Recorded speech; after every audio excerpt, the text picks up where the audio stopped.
if this thing explodes, it's going that way.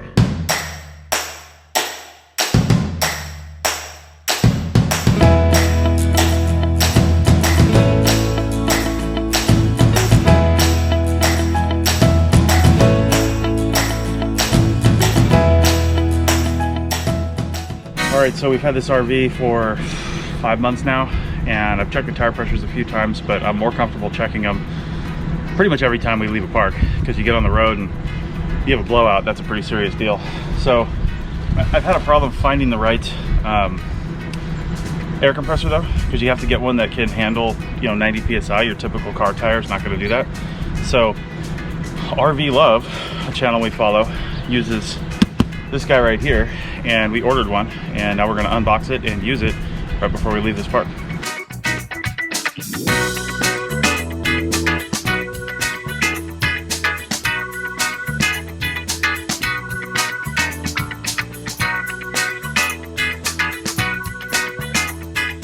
Ooh, fancy. Now that is good packaging. All right, so that is amazing. That's how it stores, that's how it comes out. I've never used this or anything like it before.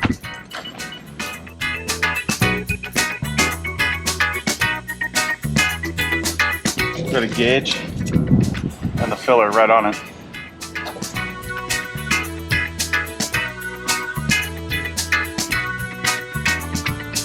Oh, it comes with a fancy gauge too.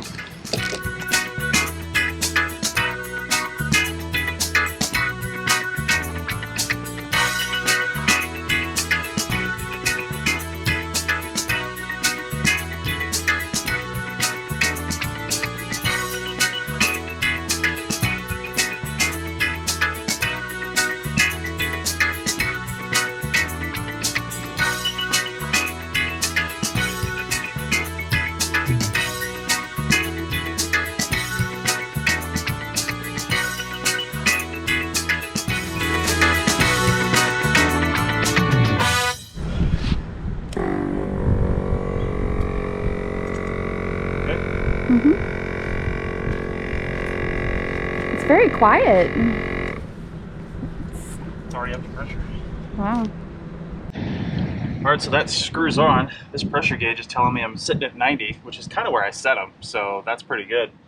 But according to these tires, cold PSI is actually 110. And these have been sitting for 2 weeks. Even though it's North Carolina, I'm going to go ahead and still call that cold PSI.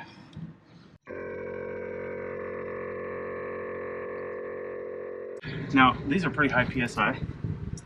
So I just switched positions here, realizing that I'm sitting right in front of the tire.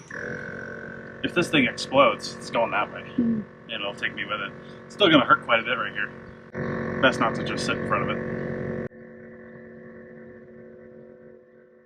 I'm going to take these to 100 just to see how the ride is before I decide to take them all the way to 110, because we were running 90 for 8,000 miles. I've never used one of those before, so what are you doing with the gun? Well, with the gun, I'm just adding air. It's just like if you were at a gas station, filling station, you put the plug on there and you pull the trigger to make air go in, and you fill with air. That's all you're doing. I'm watching the gauge to make sure that I get up to 100, and that's where I'm at right now. So now I'll disconnect and do the rest of the tires.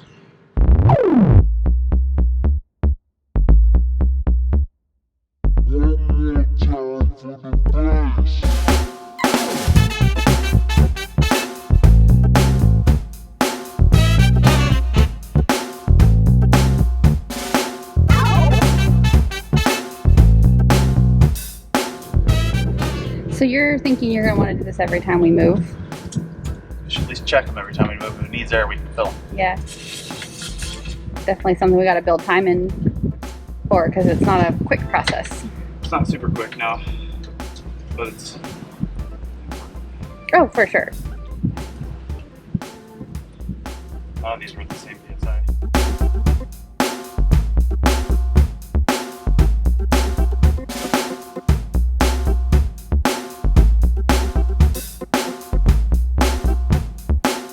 This one was really low. Yeah? Is that the back? Is that the back one, or? The inside one. Yeah. They're both the back one. Oh yeah, the inside one.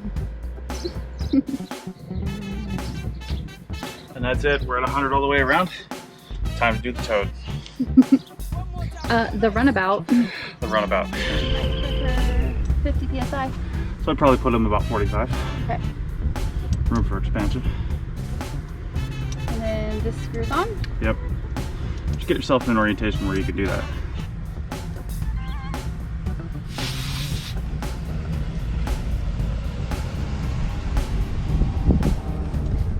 It's at 35. Okay. And max is 50. Bring it up to 45. So this? Yeah.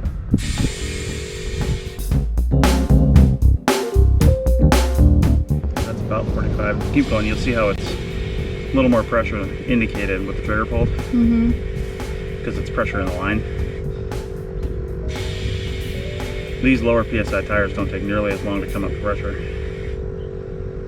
One more? Go another notch over that, so when you take it off, you can lose down to 45. Try that. Okay, I'll take it off.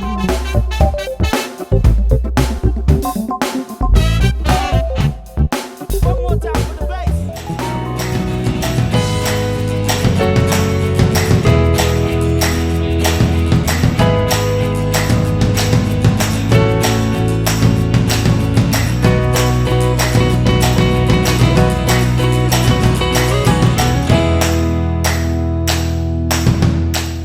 That's it.